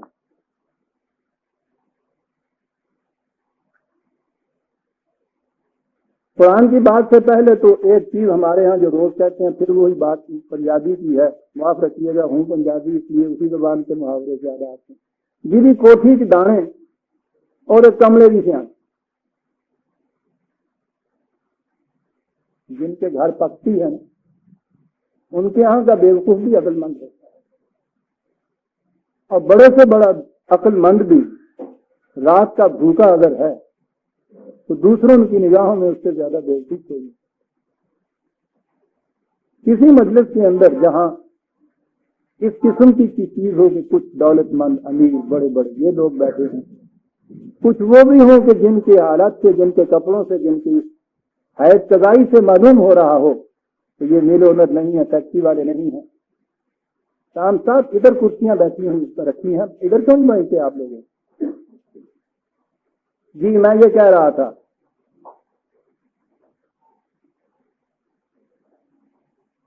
کہ اس قسم کے مجمع کے اندر گفتگو ہو رہی ہو، یہ جو بظاہر نظر آتا ہے حیث قضائی سے کہ کوئی بڑا امیر آدمی نہیں ہے، وہ بیچ میں ایک بات کہنا چاہے، آپ دیکھیں گے ادھر سے متفق علیہ طور پر بوچھار آ جائے گی کہ میں خاموش رہو، تمہیں کیا پتا ان معاملوں کے متعلق، تم مت دخل دو۔ یعنی وہ ساری جتنی وہ اپنے شعور و فہم تدبر سارا ہے وہ تو سمٹ کے دولت کے ساتھ ہی ان کے جہیز میں آ چکا ہوتا ہے، جب دولت کو بیاہ کے لائے تھے تو ان کا تو اصول یہ ہے کہ عقل دنیا میں دیر ہوتی، ایک تو مل جاتی ہے اس کو، یہ جو دولت مند فیکٹری والا، اور آدھی جو ہے ساری دنیا میں بڑھتی ہے۔ آج کی بات نہیں ہے عزیزان من، بہت پرانی چیز ہے، بات ہو رہی ہے حضرت نوح علیہ السلام، وہ دعوت دے رہے ہیں ان کو، قال الملأ الذین کفروا من قومہ، قرآن کا لفظ ہے ملأ الذین، ملأ کے معنی وہ ہوتے ہیں وہ جنہوں نے بھانڈے بھرے ہوئے ہوں، جن کے برتن بھرے ہوئے، اور اسی اعتبار سے یہ لفظ بعد میں پھر سرداروں کے معنوں میں استعمال ہونے لگ گیا، اس لیے کہ سرداری تو اس دور کے اندر معیاری سرداری کا یہ تھا کہ وہ برتن بھرے ہوں، اس دور میں کیا آج تک یہی طرح آ رہا ہے۔ آپ کو دیکھتے ہیں لفظ قرآن کیا چن کے لاتا ہے۔ انہوں نے یہ دعوت دی تو وہ جو تھے جن کے وہ برتن بھرے ہوئے تھے انہوں نے کہا ما نراک الا بشرا مثلنا، کیا تم کہہ رہے ہو، ہم تو دیکھتے ہیں کہ ہماری طرح کے ایک انسان تم بھی ہو، چلیے یہاں تک بھی خیر ہے، اپنے طور کا انسان تو اس کو کہہ دیا، اس لیے کہ یہ انبیاء عام طور پہ بڑے گھرانوں سے ہوا کرتے تھے، یہ بات آگے آتی ہے، وہ کہتی ہیں کہ اگر ہود یہ کہتا کہ صالحہ کے متعلق ہے کہ تمہارے گھرانے کا ہمیں پاس نہ ہوتا تو پھر دیکھتے تم کیسے اس قسم کی باتیں کرتے. خیر نبی کو تو یہ کہا. آگے ہے بات وَمَا نَرَاكَ اتَّبَعَكَ إِلَّا الَّذِينَ هُمْ أَرَاذِلُنَا بَادِيَ الرَّأْيِ. تو یہ جو تمہارے ساتھ یہ جماعت ہے، جو یہ تم کہتے ہو کہ یہ ایمانداروں کی جماعت ہے، یہ وہ لوگ ہیں جو بڑے چھوٹے چھوٹے پیشے سے کام کرتے ہیں، کوئی سنگڑے ہیں، کوئی دکاندار سے ہیں، کوئی موچی ہے، کوئی جلا ہے. یہ اس قسم کے لوگ ہیں. اراذلنا ہمارے معاشرے کے کمین ہے. میں نے پتا آپ کے ہاں بھی ہمارے ہاں کمین کہتے ہیں. یہ کمین کہاں سے ہے؟ کمین کیا ہے؟ کام کرنے والا. ہاں جی وہ تو کمین ہونا ہی ہے. اچھا آپ یہ ہوں گے نا میرا کام کوئی نہ کر رہے کمین ہو جاتا ہے. گاؤں میں جتنے یہ کام کرنے والے ہوتے ہیں نا ان کو کمین کہا جاتا ہے. تو کہا یہ جو تمہارے ساتھ لگ گئے یہ تو ہمارے معاشرے کے کمین ہے. بادی الراہ یہ نظر آتا ہے ان کی طرف دیکھ کے کہ اگلا فکر ان کے اندر ہے ہی نہیں ہے. ضرورت ہی نہیں ہے کچھ تحقیق کرنے کی، کچھ پوچھنے کی، کچھ دیکھنے کی کہ واقعی ان کے بھیجے میں کچھ ہے یا نہیں. یوں نظر آ رہا ہے صاحب یہ اصل فہم کے لوگ. دیکھا آپ نے تو فقہا کون ہوتے ہیں ان کے نزدیک؟ عقل و فکر ساری سنت کے دولت کے ساتھ آ جاتی ہے. جب کہا ان سے کہ ان کی طرح ایمان لاؤ تو کہا کہ یہ لوگ جن کی حیث کڑائی یہ بتا رہی ہے کہ ان میں کوئی عقل و فکر نہیں ہے. لیکن قرآن کریم نے برادران عزیز یہی لفظ ایک اور جگہ استعمال کیا، یہی صفاحت کا لفظ. اور قربان جائیں قرآن کی. یہ تو وہ تھے کہ جو دوسروں کے متعلق فیصلے کر رہے تھے. کہا ہے 2/130 بڑی لطیف آیت. وَمَن يَرْغَبُ عَن مِلَّةِ إِبْرَاهِيمَ تو کہا یہ جو ہم ملت ابراہیمی کا بیان کرتے چلے آ رہے ہیں، سیدھا صاف حنیف راستہ جس میں شرک کی قطعاً آمیز ملاوٹ نہیں ہے، جو اس راستے سے ہٹتا ہے کوئی نہیں ہٹتا الا من فسح نفسہ. دوسروں کے متعلق عقل و فکر سے کام نہ لینا تو کیا بات ہے. جو اپنی ذات کے متعلق عقل و فکر سے نہیں سوچتا، اپنے متعلق جو عقل و فکر سے کام نہیں لیتا وہ ہے جو صحیح راستے سے ہٹتا ہے.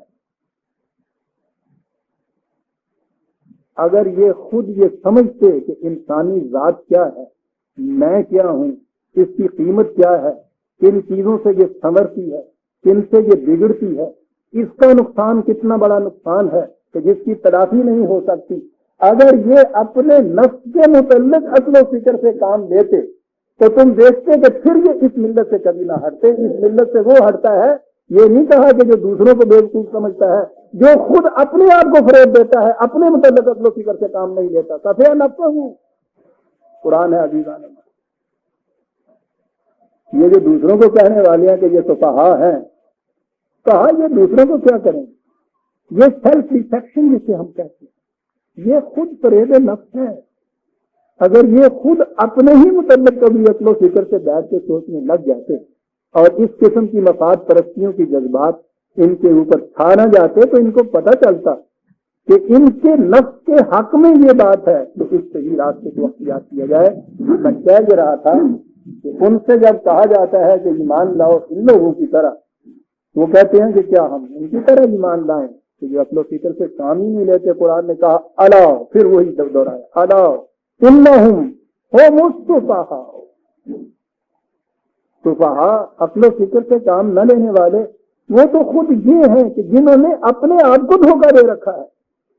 دیکھا فی قلوبہم مرض کی تشریح کیسے ہوتی چلی جا رہی. دوسرے کو دھوکہ دینے والا سمجھتا یہ ہے کہ میں اسے دھوکہ دے رہا ہوں. قرآن نے ہر مقام پہ یہ کہا ہے کہ نہیں، یہ اپنے آپ کو دھوکہ دے رہا ہے، اسے پتہ نہیں ہے کہ دوسرے سے دھوکہ دو کے جو کچھ اس نے لیا ہے وہ تو اس کی کوئی متاع ہے، کوئی اضافی چیز ہے. اس دھوکہ دینے سے جو اپنا اس نے نقصان کیا ہے وہ اتنا بڑا نقصان ہے اس کے مقابلے میں کہ وہ irreparable loss ہے، اس کی تلافی نہیں ہو سکتی. اس لیے وہ ہر اس فریب کو جو دوسرے کو دیا جاتا ہے انسان کے اپنے فریب نفس سے تعبیر کرتا ہے اس کو. الا انہم هم السفہاء ولکن لا یعلمون. بات یہ علم و بصیرت سے سمجھ میں آ سکتی اور یہ ڈوبے ہوئے ہیں جذبات میں، اس واسطے یہ بات ان کی سمجھ میں نہیں آ سکتی.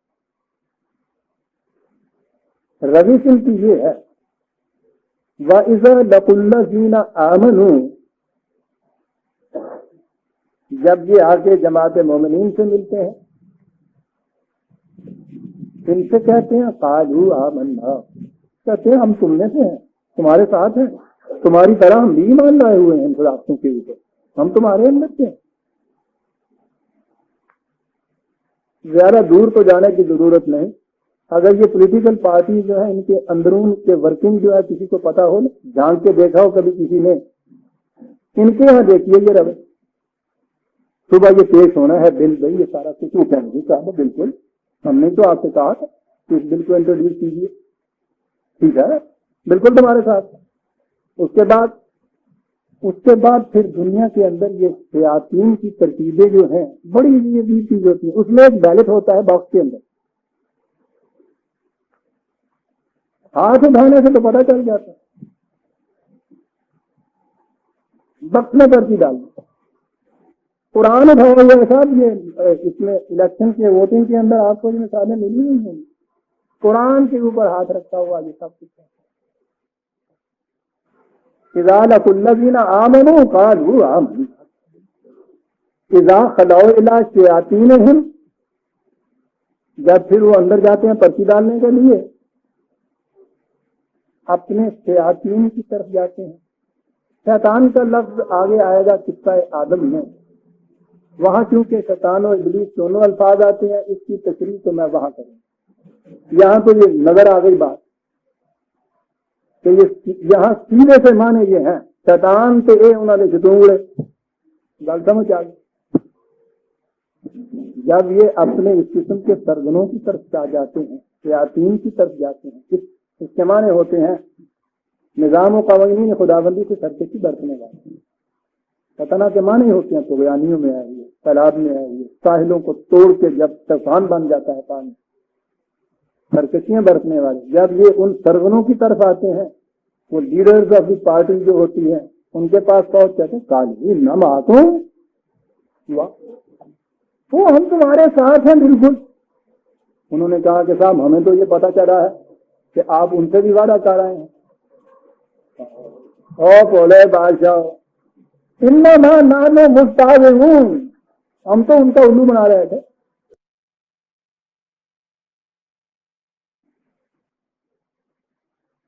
آپ نے ساتھی سمجھ لیا بڑے بولے بادشاہ ہم مذاق کر رہے ہیں. آپ نے دیکھ لیا ہوگا اس کے پیشتر قرآن کہتا چلا آیا دوسرے کو فریب دینے والا اپنے آپ کو فریب دے. اور یہاں یہ چیز کہی کہ یہ جو کہتے ہیں کہ ان کا مذاق اڑا رہے تھے اللہ یستہزئہم،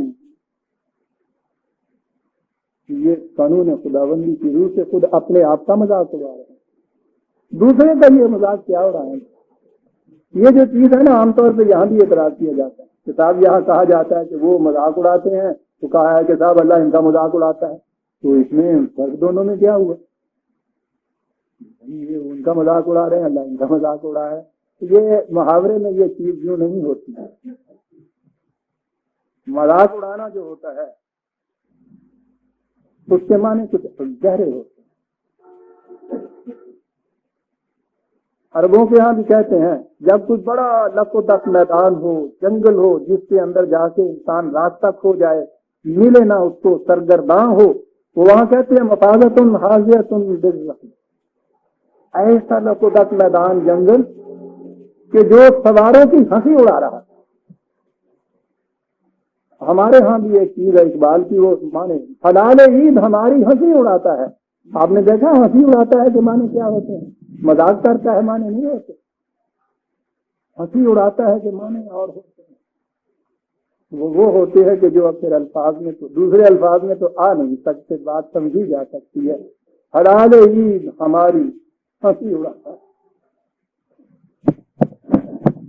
وہ یہی ہے نا کہ جب ہمیں یہ پیغام نشاط دیتا ہے، البتہ اللہ مصرا اسی قسم کا ہے کہ یہ قوم کی حالت ہماری، کھانے کے لیے روٹی نہیں، پہننے کے لیے کپڑا نہیں، بچوں کو دینے کے لیے ایک پیسہ نہیں، اور اس کے بعد پھر یہ آ جاتا ہے نوید عید لے کر، عید کے جشن کی خوشخبری لے کر، یہ ہے وہ پوری نظم جو چلی آتی ہے، اور اس کے بعد یہ آخر میں کہا کہ اس سے زیادہ کیا کہا جائے کہ حلال عید ہماری ہنسی ہو۔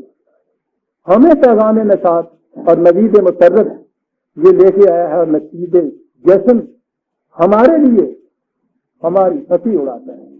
یہ ہے وہ معنی کہ یہ تو ان سے کہتے ہیں کہ ہم ان کو پھول بناتے ہیں، ہم ان کا مذاق کرتے ہیں، ان کی ہنسی اڑاتے ہیں، پھر حقیقت اپنی آپ ہنسی اڑاتا ہے۔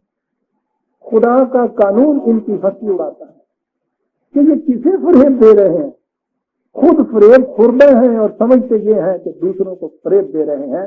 اب جو میں نے کہا ہے اس کی تشریح اگلے 4 لفظ کر جائیں۔ کہا تھا نا کہ وہ جنگل جس میں سوار راستے کھو جائیں، ان کے متعلق وہ اپنے محاورے میں کہا کرتے ہیں کہ وہ جنگل، وہ دشت، وہ صحرا، وہ راستے مذاق اڑاتے ہیں سواروں کے۔ کیوں؟ اس لیے کہ راستہ کھوئے ہوئے ہیں، پتہ چلتا نہیں ہے، چلے جا رہے ہیں یہ سمجھتے کہ صحیح راستے پہ چلے جا رہے ہیں، یوں ہے ان کا مذاق اڑتا۔ یہ ہے وَيَمُدُّهُمْ فِي طُغْيَانِهِمْ يَعْمَهُونَ، کیسے ان کا مذاق اڑتا ہے، یا خدا کا قانون کیسے ان کا مذاق اڑاتا ہے۔ وہ کہتا ہے یہ کہ راستہ کھوئے ہوئے ہیں،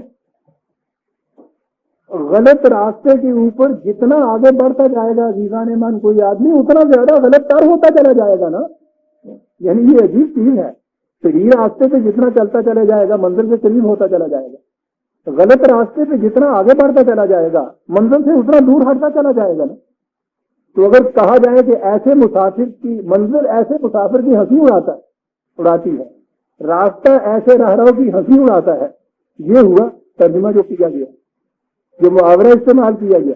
کہا ہوتا یہ ہے طغیان، ان کی سرکش، غلط راستے کے اوپر چلنا، پھیلاؤ کی طرح بہے چلے جانا، بربادیوں کے آگے آگے بڑھ کے یمدہم، جو یہ قدم آگے بڑھتے ہیں، ان کی سرکشیاں، ان کی غلط راہ رویاں اور بڑھتی چلی جاتی ہیں۔ آگے لفظ ہے یامہون، یہ ہے عربی زبان، ان کے ہاں عین میم اور یہ بھی ایک ہے، اور یہ عین میم اور ہے دوسرا ہمارا، اگرچہ یہ ایک دوسرے کے معنوں میں استعمال ہو جاتا ہے، لیکن بنیادی طور پہ عین میم یہ جو ہے وہ ہوتا ہے آنکھوں کا اندھا، اور عین میم یہ جو ہے وہ ہوتا ہے بصیرت کا اندھا۔ کہتا ہے کہ یہ چیز راستے منزلیں ان کی ہنسی اڑا رہی ہیں، اس لیے کہ یہ بصیرت کے اندھے غلط راستے پہ چلتے ہیں، صحیح سمجھ رہے ہیں اور چلے جا رہے ہیں اس راستے کے اوپر، اگر کوئی روکتا ہے تو اس کا مذاق اڑاتے ہیں، ٹوکتا ہے تو یہ کہتے ہیں کہ تم بیوقوف ہو، ہم کچھ ایسے بیوقوف نہیں تمہاری طرف سے۔ یہ ہے اللہ یستہزئ بہم، یہ نہیں ہے کہ مذاق خدا وہ مذاق کرتے ہیں، خدا معاذ اللہ مذاق کرتا ہے، یہ اپنی ان طغیانیوں میں، سرکشیوں میں، غلط روش کے اندر جو غلط راستہ اختیار کیا ہے بڑھتے چلے جاتے ہیں، بڑھتے چلے جاتے ہیں۔ یا مہون، کہیں بصیرت سے کام نہیں لیتے، اپنے بصیرت سے بالکل کام نہیں لیتے، بڑھتے چلے جاتے ہیں۔ کہا ہے یہ ہے چیز، راستے ان کی ہنسیاں اڑاتے ہیں، منزلیں ان کی ہنسیاں اڑاتے ہیں، اصل بصیرت ان کی ہنسی اڑاتی ہے۔ اس کے معنی ہے کہ سمجھتے یہ ہے کہ ہم دوسروں کی ہنسی اڑا رہے ہیں، در حقیقت ان کی بے بصری دیکھ نہیں رہی، دنیا ان کی ہنسی اڑاتی ہے، ہر صحیح العقل ان کی ہنسی اڑاتا ہے، صحیح راستے پہ چلنے والا مسافر ان کی ہنسی اڑاتا ہے، راستے ان کی ہنسیاں اڑاتے ہیں۔ جسے یہ اپنا نفع سمجھ رہے ہیں وہ یکسر نقصان ہے، دیار مغرب کے رہنے والوں، خدا کی بستی دکان نہیں ہے، کھرا جسے تم سمجھ رہے ہو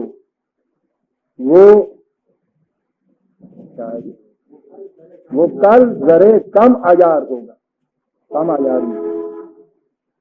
1905-6-7 میں اس شخص کی بصیرت نے یہ کہا تھا کہ تمہاری تہذیب اپنے خنجر سے آپ ہی خود کرے گی، جو شاخ نازک پہ آشیانہ بنے گا نہ استوار ہوگا، اور دیار مغرب کے رہنے والوں، خدا کی بستی دکان نہیں ہے، کھرا جسے تم سمجھ رہے ہو وہ کل ذرے کم عیار ہوگا۔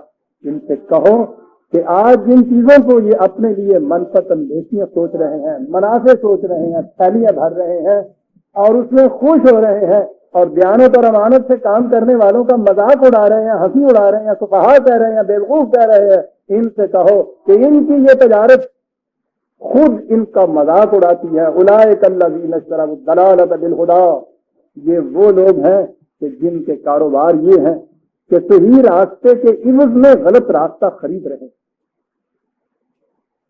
صحیح جنس دے کر کھوٹے پیسے لے رہے ہیں۔ کہو فما ربحت تجارت،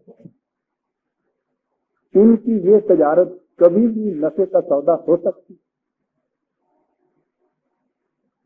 اے دیانت اور امانت سے کام کرنے والوں کی ہنسی اڑانے والوں اور یہ کہنے والوں کہ سراسر اپنا نقصان کر رہے ہیں، ایک کاش تمہیں پتا ہوتا کہ یہ جتنا کچھ تم جمع کر رہے ہو ایک سارے ہزاری نوٹ ہے گئے، وہ پتا 1000 کا نوٹ جڑا سی وہ بعد جب ودرا ہوا تو کی ہوا سی اجر وہ بعد نہیں یاد رہا ہوگا، بہت دور فراموش ہے ہماری قوم۔ لوگوں نے روپیہ بہت جمع کر لیا تھا اور اس زمانے میں 1000 کے بھی نوٹ ہوا کرتے، پھر اس نوٹ کو ودرا کر لیا تھا اور کہا یہ تھا کہ جو اس کا روپیہ لینا چاہے وہ بینک سے لے جائے، اور وہ دولت تھی ان کے پاس بلیک تھی، وہ اس ڈر کے مارے باہر لاتے نہیں تھے۔ تو جب وہ تاریخ آگے چلی گئی، جب وہ سکہ نہ رہا رواں تو لوگوں کے پاس بہت نوٹ تھے، وہ تو اس زمانے میں یہ ہمارے یہاں محاورہ ہو گیا تھا، ہزاری نوٹ ہے گا، یعنی دیکھنے میں تو دیکھیے یہ بہت کچھ نظر آتا ہے، قیمت اس کی ایک پیسہ بھی نہیں ہے۔ کہا یہ ہے جو کچھ تم نے کیا، ہمارا ربحت تجارتہم، ان کی تجارت ان کو نفع نہیں دے سکتی، وما کانوا مہتدین، اس لیے کہ غلط روش پر چل کر ضد کرنے والا کہ میں اسی روش پہ چلتا جاؤں گا اور منزل پہ پہنچ جاؤں گا، وہ کبھی منزل کے اوپر پہنچ نہیں سکتا۔ یہ ہے وہ مرض جو دلوں کے اندر ہے برادران، فی قلوبہم مرض کہا تھا نا، اور جو یہ آگے بڑھتے چلے جاتے ہیں غلط روش میں، یہ مرض اور زیادہ ہوتا چلا جاتا ہے، اس لیے کہ یہ دین کی تکذیب کرتے ہیں، زبان سے اس کا اعتراف کرتے ہیں، نظام اپنے معاشرے کا خدا کے قانون کے مطابق، اس قانون کے مطابق نہیں متشکل کرتے جس کا اعتراف زبان سے کرتے ہیں، اس لیے سمجھتے یہ ہیں کہ بڑی ترقیاں ہو رہی ہیں، بڑے صحیح راستے پہ چل رہے ہیں، منزل قریب آتی چلی جا رہی ہے، لیکن ان کا ہر قدم ان کو منزل سے دور لیے جا رہا ہے، ان کی یہ تجارت کبھی ان کو نفع نہیں دے گی، یہ کبھی منزل کے اوپر پہنچ نہیں سکیں گے۔ ہم سورہ بقرہ کی آیت 16 تک آ گئے برادران عزیز، اور اس کے بعد اسی کی مزید السٹریشن، وضاحت اور صراحت قرآن نے مثال کے ذریعے دی ہے کہ ان لوگوں کی جو اپنے جذبات کی اندھیریوں میں یوں بہے چلے جاتے ہیں اور سمجھتے یہ ہے کہ ہم صحیح راستے پہ چل رہے ہیں، ان کی مثال اس قسم کی ہے، اسے ہم آئندہ لیں گے۔ ربنا تقبل منا انک انت السمیع العلیم۔